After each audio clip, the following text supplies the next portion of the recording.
ابتدا ہوتی ہے اللہ تعالیٰ کے پاک اور بابرکت نام سے کہ جو بہت مہربان اور نہایت رحم کرنے والا ہے۔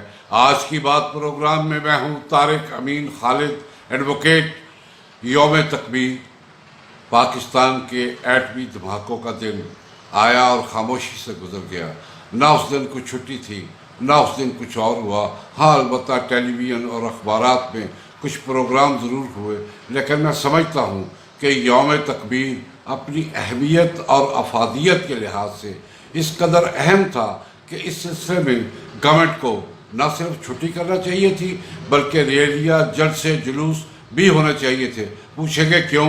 اس لیے کہ نئی نسل کو یہ بتانا مقصود ہے کہ ہم نے کیسے یوم تکبیر تک پہنچے اور وہ کون کون سے ہمارے محسن اور ہمارے ہیرو اور ہمارے مہربان ہیں جو اس کام میں شامل ہوئے، اس نیک مشن میں شامل ہوئے، اور ہم اسلامی دنیا کی پہلی ایٹمی ریاست بن گئے۔ اور اس ایٹم بم کے آنے کے ساتھ پاکستان کا استحکام، پاکستان کی ترقی، پاکستان کا دفاع ایسا مضبوط ہوا کہ بہت سارے دشمنوں کے پیٹ میں مروڑ اٹھنے لگا۔ اور یہ سب کچھ بتانا، پرانی چیزوں کو بتانا، اپنی اگلی نسل تک لے جانا بہت ضروری تھا۔ بہرحال جو ہوا سو ہو گیا۔ میں دیکھ رہا تھا دوستوں کی محفل میں بات کرتے ہوئے کہ ہماری سیاست سے شرافت، دیانت اور امانت دن بدن غائب ہوتی جا رہی ہے۔ اب دیکھیں نا جی کہ سندھ کو لے لیتے ہیں جہاں ڈاکو راج قائم ہے، اندرون سندھ میں بھی اور کراچی، حیدرآباد، سکھر شہروں میں بھی ڈاکو راج قائم ہے۔ اور اب صورتحال یہ ہو چکی ہے کہ ڈاکوؤں کو ختم کرنے کے لیے سندھ کی گورنمنٹ جو ہے ایک آپریشن کر رہی ہے، لیکن جہاں اب مقابلہ شروع ہوتا ہے تو پتہ چلتا ہے کہ ڈاکوؤں کے پاس جو اسلحہ ہے، جدید اسلحہ، بھاری اسلحہ، پولیس کے پاس اس کے مقابلے میں ہتھیار ہی نہیں ہیں۔ اور یہ سب کچھ کیسے ہوتا ہے؟ کیوں وہ منظم ہو گئے ہیں؟ کیوں وہ لوگوں کو اٹھاتے ہیں؟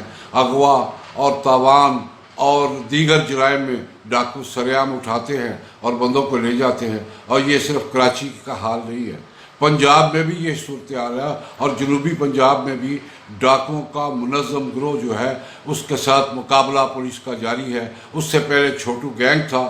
میں سوچ رہا تھا کہ یہ ڈاکو کیسے گینگ بناتے ہیں، ان کو ہتھیار کیسے آتے ہیں، اور ان کی بڑے بڑے سیاستدانوں سے، بڑے بڑے اب پولیس کے افسروں سے، مینجمنٹ کے افسروں سے دوستیاں اور تعلقات اور کیسے ہو جاتے ہیں۔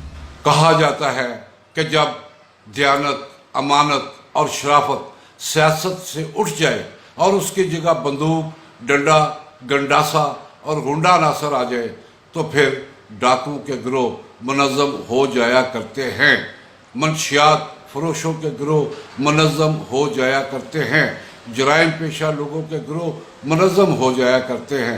اس لیے کہ ایک بہت بڑی تحقیق میں بتایا گیا ہے کہ وہ جنہیں ہم بڑے کوشش سے اسمبلیوں میں منتخب کر کے بھیجتے ہیں، وہ صرف ہمارے ووٹوں سے ہی منتخب نہیں ہوتے۔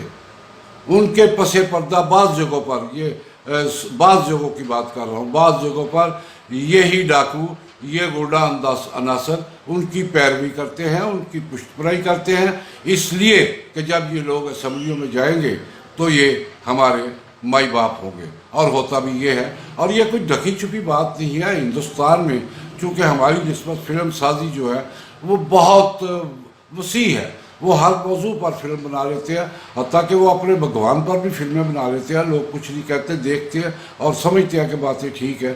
وہاں پر ڈاکوؤں کی اور سیاستدانوں کی دوستیاں اور اندرون خانہ تعلق جو ہے اس پر کئی فلمیں بن چکی ہیں۔ یہ اگر ہمارے ہاں نہیں بنی تو یہ علیحدہ بات ہے، لیکن حقیقت یہ ہے کہ ہمیں ڈاکو راج نے گھیر رکھا ہے، اور اندرون سندھ سے لے کر پنجاب کے جنوبی پنجاب تک اور راول پنڈی اور KPK میں بھی ایسے چیزیں موجود ہیں جن سے ہمارا امن، ہمارا معاشرہ، ہماری معاشرت اور ہماری زندہ رہنے کی، آرام سے سکون سے زندہ رہنے کی وہ کوشش سب ماند پڑتی جا رہی ہے۔ اور آج گورنمنٹ جو ہے انہوں نے